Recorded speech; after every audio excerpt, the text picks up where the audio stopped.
Picture this. A quiet November morning in 2025, the city is just waking up, the sun casting a golden glow over the White House, and the world seems to be in its usual rhythm. But beneath the calm, something historic is about to unfold. President Trump sits in the Oval Office, likely glued to his smartphone, firing off tweets about his latest poll numbers and the tremendous state of the nation. It's business as usual, or so it seems. Suddenly the airwaves explode with breaking news. Canada, yes, our famously polite neighbor to the north, has just pulled off a bold trade maneuver that no one in Washington saw coming. The newsroom is abuzz, anchors scramble for details, and the story spreads like wildfire. In a stunning move, Canada slams the door on U.S. access to key foreign markets. Using a clever and unexpected strategy, they've managed to disrupt the flow of goods, sending shockwaves through the U.S. stock market and halting trade at critical border crossings. The market tumbles. Inside the White House, chaos erupts. Phones ring off the hook, aides rush through hallways clutching urgent documents, and President Trump, visibly frustrated, demands answers. How did Canada, of all countries, suddenly get so tough and unpredictable? This isn't just another minor spat over lumber or dairy. Canada, America's closest ally and trading partner, has just built a financial wall, one that's far more formidable than any physical barrier. For years, the U.S. called the shots, wielding tariffs and threats to get its way. But now, in a dramatic reversal, Canada has flipped the script, refusing to play by the old rules. They've used the interconnected global market as a weapon, turning the tables on the world's biggest economic player, the United States. Suddenly, the balance of power feels different. The message is loud and clear. Other countries are tired of always being on the defensive. They're ready to stand up, and Canada just led the charge. The markets, which thrive on stability, are thrown into turmoil. Canada has delivered a giant dose of uncertainty, and investors everywhere are left reeling. Traders panic, economists scramble to make sense of the new reality, and politicians on both sides of the border point fingers, desperate to assign blame for the sudden crisis. How did Canada get so strategic, so bold? Their move is a wake-up call for America, a reminder that even the closest allies can become formidable opponents when pushed too far. In today's global economy, true power isn't just about military might or GDP numbers, it's about being smart, adaptable, and, above all, unpredictable. Canada just proved that brains can outmaneuver brawn. Canada just made the move no one expected, stunning the world and forcing everyone to rethink what they thought they knew about global trade. Now, the world holds its breath, waiting to see how a stunned President Trump and his administration will respond to this unprecedented challenge. The rules of the game have changed overnight. The old playbook has been tossed aside, and a new era of global competition has begun. America is no longer the only one holding the cards. The world just got a lot more interesting and a lot less predictable. How did we get here? The story of America's trade wars is more than just headlines and tweets. It's about power, uncertainty, and the ripple effects that touch millions of lives. It starts with Trump's favorite tool, the presidential tariff. With the stroke of a pen, he could change the rules of global commerce overnight. He used the International Emergency Economic Powers Act, IEPA, a law originally designed for true national emergencies, like war or terrorism, to slap tariffs on countries at will. Suddenly, economic policy was being shaped by emergency powers, not careful debate. Don't like foreign steel? Tariff. American steelmakers cheered, but manufacturers who relied on imported steel faced higher costs and tough choices. Too many imported cars? Tariff. The auto industry braced for impact, unsure if the next shipment would be hit with new fees. Trump declared a national emergency on trade itself, bypassing Congress, which is supposed to control tariffs. This was a dramatic shift. Congress had always held the power to regulate trade, but now, that power was in the hands of one person. This made U.S. trade policy unpredictable.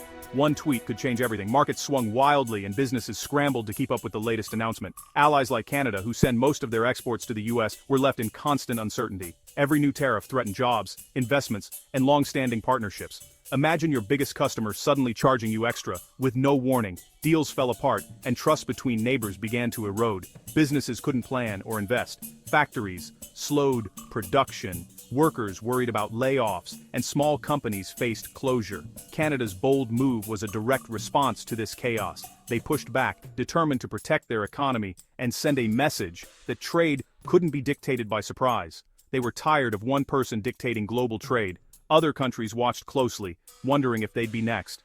The controversy over Trump's use of IEPA wasn't just legal nitpicking. It created the tension that led to this showdown. Lawyers, lawmakers, and business leaders all questioned whether this was what the law intended. It raised a big question. How much power should one person have over the global economy? Should a single leader be able to disrupt markets and alliances with a single order? Now that question was before the Supreme Court. The justices would decide not just the fate of tariffs, but the limits of presidential power itself. The stakes: billions of dollars, millions of jobs, and the future of U.S. trade policy.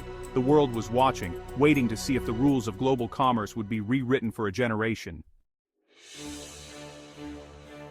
As the Canada drama unfolded, the Supreme Court was reviewing Trump's use of emergency powers for tariffs. The justices, America's ultimate referees, were skeptical. Is a trade dispute really a national emergency?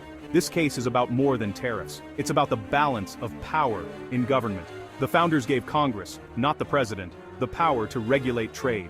The court now had to decide, did Trump's use of IEEPA upset that balance? If the court rules against him, it could limit presidential power and force future trade decisions back to Congress. A ruling could invalidate existing tariffs and reshape how America does business with the world. The decision will define presidential power for generations. It's a constitutional showdown with massive economic consequences. The world's eyes were on Washington. The verdict could change everything. While Washington debates and politicians argue over policy, real people, workers, families, and business owners are the ones who feel the pain most directly. Their livelihoods hang in the balance, waiting for decisions made far from their daily lives. For Canada, the U.S. isn't just a trading partner, it's the trading partner. Nearly 3/4 of Canadian exports head south, making the American market absolutely vital to Canadian prosperity. The threat of sudden tariffs or new trade barriers creates constant anxiety for Canadian businesses, who never know when the rules might change overnight. Imagine owning a factory in Ontario, selling your products just across the border to Detroit. Every day, your business depends on smooth, predictable trade.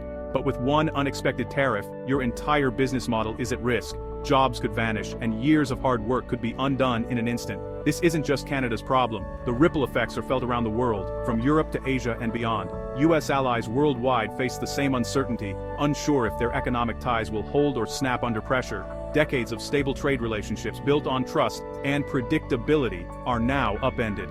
What once seemed unshakable is suddenly fragile. Unpredictability poisons the global economy. Companies delay investments, supply chains break, and jobs are lost as factories go quiet. Trade wars mean everyone pays more, from consumers to producers, and industries on both sides of the border suffer the consequences.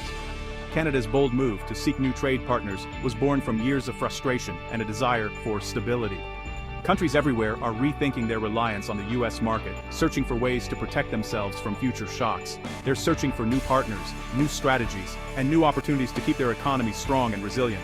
The era of America as the world's economic anchor is under threat, as nations look elsewhere for stability and growth.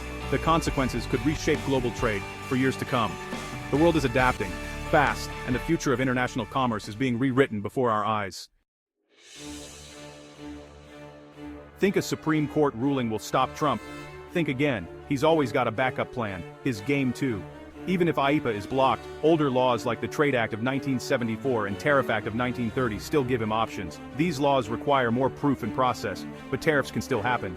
So, even if the court rules against him, trade wars might just get more targeted. For Canada, the threat shifts, but doesn't disappear.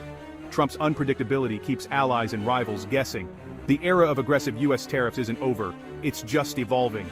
The world remains on edge. The next move is anyone's guess.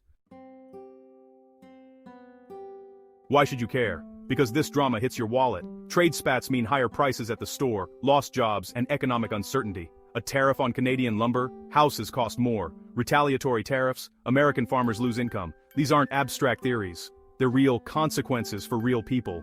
Our economies are deeply intertwined. What happens in Ottawa affects jobs in Ohio. This conflict is testing the U.S.-Canada partnership like never before. Can it survive, or will both sides drift apart?